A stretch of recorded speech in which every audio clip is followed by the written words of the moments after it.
यदा यदा हि धर्मस्य ग्लानिर्भवति भारत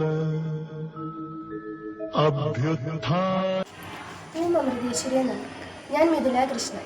ചെറുതുരുത്തി അമൃത വിദ്യാലയത്തിലെ 9ാം ക്ലാസ് വിദ്യാർത്ഥിനിയാണ്. ഭഗവത്ഗീത ജയന്തിയോടനുബന്ധിച്ച് അയുത് സംഘടിപ്പിക്കുന്ന ഗീതാ ചലഞ്ചിൽ 14ാം അധ്യായമായ ഗുണത്രയ വിഭാഗ യോഗത്തിലെ 25ാം ശ്ലോകമാണ് ഞാൻ ഇന്നിവിടെ വ്യാഖ്യാനിക്കാൻ പോകുന്നത്.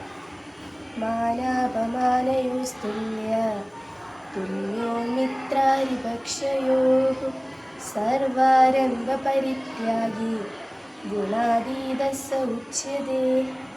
ഈ ശ്ലോകം നന്മതിന്മകൾക്ക് അതീതനായി ജീവിക്കുന്ന ഒരു നല്ല മനുഷ്യൻ എങ്ങനെ ആയിരിക്കണം എന്നതാണ് പഠിപ്പിക്കുന്നത്. ഇവർ ആരൊക്കെ പുകഴ്ത്തിയാലും കുറ്റപ്പെടുത്തിയാലും അവരോടെല്ലാം സ്നേഹമുള്ളവരും ദയവുള്ളവരുമായിരിക്കും. അവർ ചെയ്യുന്ന പ്രവൃത്തികളിൽ അഹങ്കരിക്കാറില്ല. അങ്ങനെയായി തീരാനാണ് നാം ഓരോരുത്തരും ശ്രമിക്കേണ്ടത്.